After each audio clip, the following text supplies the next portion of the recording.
I speak to you today as a sinner to sinners, as the beloved of God to God's beloved, as one called to bear witness to those called to bear witness. Amen.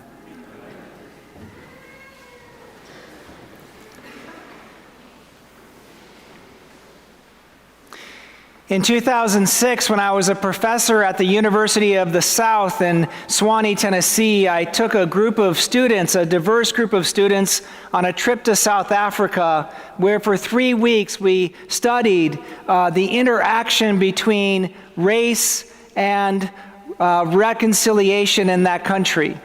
And we picked South Africa for a couple of reasons. One, the most important one, was the fact that in 2006, the country had just received the final edition of the Truth and Reconciliation Report, and this was a magnificent document that went through and listened and recorded all of the people who were willing to come forward at that time to speak about what had happened to them while they suffered under apartheid, and to provide amnesty for those people who are willing to admit their role in perpetuating and reinforcing apartheid.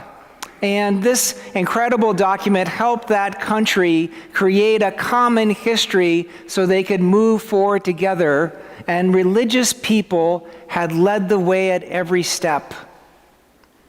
Not only did you have people like Desmond Tutu or Nelson Mandela, but people on every level of that society who were affiliated with different faith communities stepped forward to help that country heal from its past and move into its future. And the second reason why we wanted to go there was because there is an interesting thing about South Africa. It is in many ways a kind of mirror of the United States. Both South Africa and the United States were settled by people who had this strong belief in a kind of covenantal theology that had its heyday in the Netherlands. So the pilgrims who came across had developed all of their ideas about what a country should be while they were in exile in Amsterdam. And the settlers that went out to South Africa and colonized it, they had been similarly influenced by this covenantal theology. And what's more, there was a kind of interesting inversion in the two countries. In the United States, you had a population that was majority white, but was increasingly diverse with many different races and ethnicities. And in South Africa, you had a country that was majority black, and yet there were many different ethnicities. There were, not only was the African community completely diverse, in which you have 11 different languages spoken by different tribes and ethnicities there, but also you had Indians and Malays, and you had Asians, and you had even a subgroup of people that are known as the coloreds, which is a discrete racial category, which are people who were originally formed from an indigenous tribe called the Khoi and the San, and the Khoi-San people intermarried with Europeans, and the coloreds are people with a kind of cafe au lait skin, and there's about 3.8 million of them in South Africa. So we went there and we began to find all of these parallels. And at one point we decided to go and visit with a leader among the colored community in a community that was right outside of this beautiful town called Hermanus, which is where tourists go to watch whales. And we went into this tiny little township, and we went into this tiny little shack. And all of the students came into this tiny little shack, and we sat down, and a leader from the colored community sat with us, and he offered us water. And then he told us a story. And he traced the story of his family as far back as he could remember, and he finished with his daughter. And he said to us words that I'll never forget. They're commonplace words, but they were just such touching words. He said, "She is a good girl." Of course, we all suspected that the daughter was probably about 45, but she was a good girl. And he said, and she's very dear to me. And we realized in that moment, or I realized in that moment, that what he had done is he kind of created this space for vulnerability because he disclosed himself and gave us what he could. And that vulnerability created intimacy between us. And on the basis of that intimacy, we experienced empathy. And one of the things that I came away from that trip in 2006 was that as challenging as the situation was in South Africa, and as difficult are the topics of race and reconciliation, and as hard as it is for us to live through times of political change, the key to everything are those three things: vulnerability, intimacy, and empathy. And these things happen in the most intimate of relationships, in marriages and in intimate friendships, in families, in tight-knit communities. When these three things are present, those places are transformed. And one of the things that happened to South Africa, one of the ways in which it negotiated its way forward, is alongside all of the larger questions of who owes what and when, of what story will be told, there were enough faithful people who stepped forward and engaged in courageous acts of vulnerability, intimacy, and empathy. One of my favorite poems and one of my favorite poets from South Africa is Ankie Krok, and she is a white South African who wrote an award-winning journal article about the Truth and Reconciliation Commission called Country of My Skull. And this poem that she writes is called Country of Grief and Grace, and there's a stanza in it that I want to share with you today because it speaks to that interconnection between the wider life we live in a country and in a nation and that intimate relationship between people. And so she compares the healing of her nation from its past with the healing of a relationship between a husband and wife.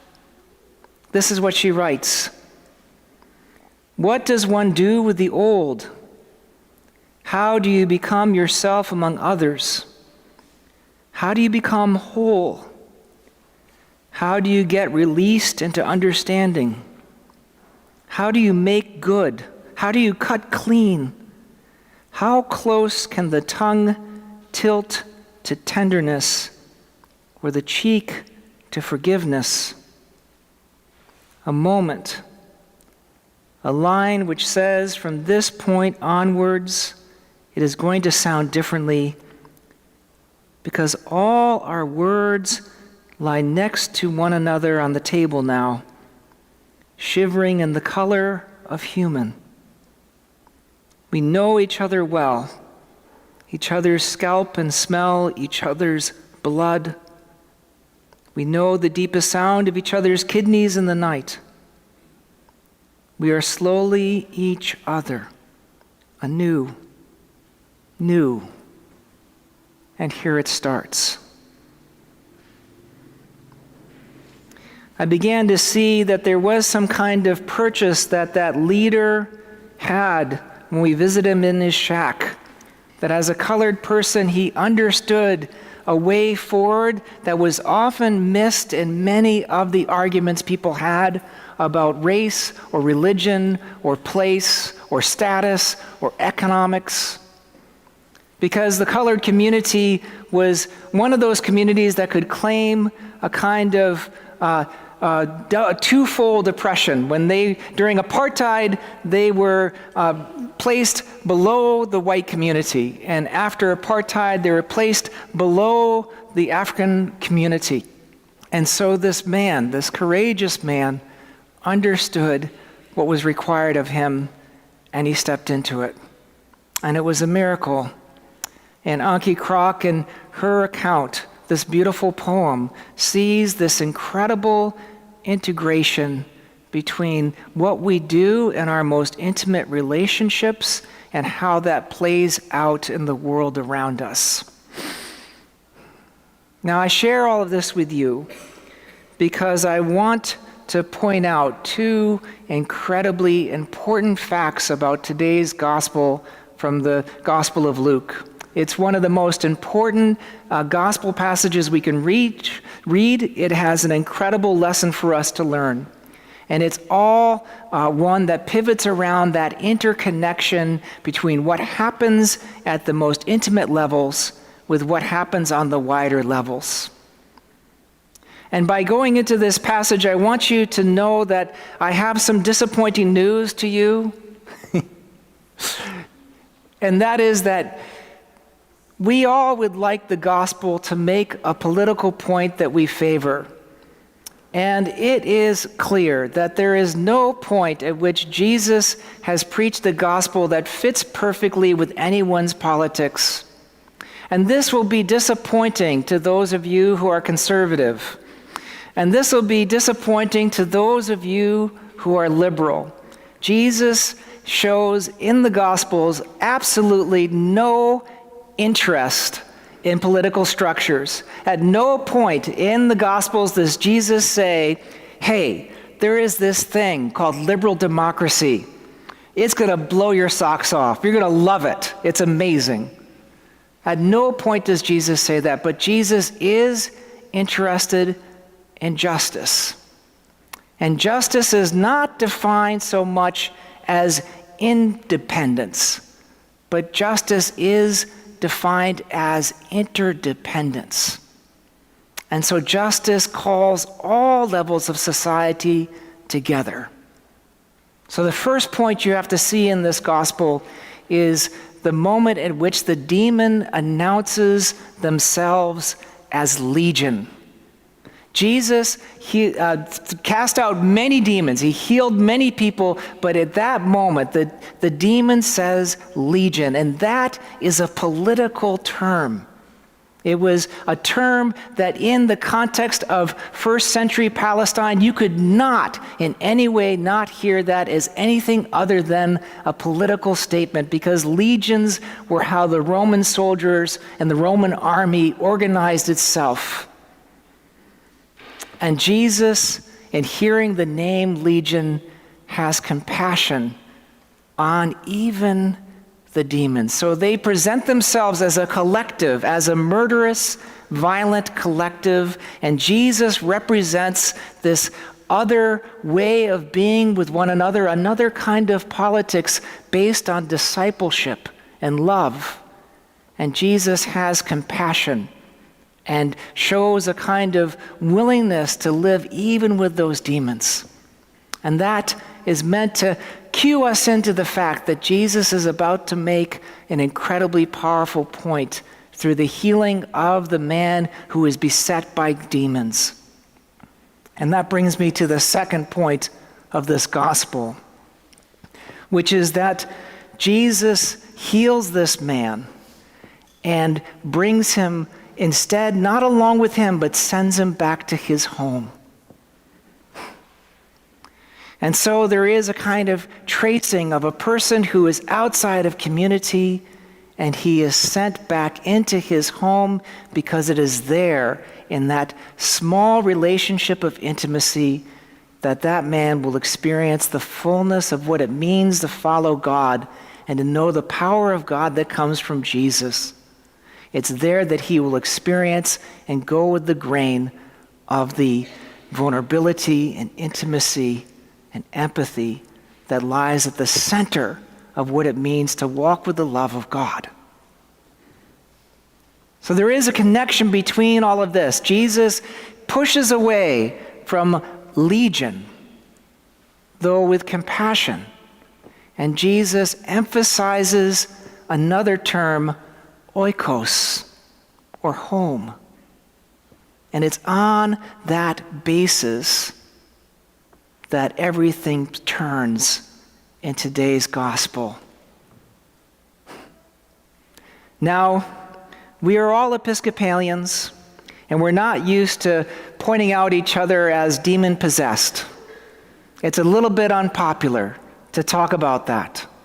And it's also kind of politically dangerous, to be frank. There are moments in which we will easily ascribe the politics to another as somewhat inspired by angels of a lesser nature than the ones we follow. What makes this gospel important is that you and I are meant to see ourselves in that same place as the man who is lost and naked. He is naked and afraid, just like Adam and Eve are before God descends and gives them the blessing of clothing in the Garden of Eden. And all of us may not have we may not have experienced demon possession, but every one of us has struggled mightily with things that break us apart and pull us apart from one another. We've all known what it is like to be outside of God's love. We all know what it's like to be filled with rage. We all know what it's like to experience a besetting of things that are less than what God would want us to be. And so today's gospel is a kind of invitation to us to find ourselves into that same path towards vulnerability, intimacy, and empathy, that same path towards God's love, that same path home. So where is home for you? In a moment, it happens, Anki Krok says. In moments in which we experience vulnerability, in moments in which we experience intimacy, in moments where we experience empathy, it is precisely there where healing occurs. Where is home for you? What is the intimate relationship that you have that needs some repair and healing? Everything that happens there speaks volumes about what happens elsewhere. May God give us strength and courage to step into the love of Christ, and so to see ourselves and each other anew. Amen.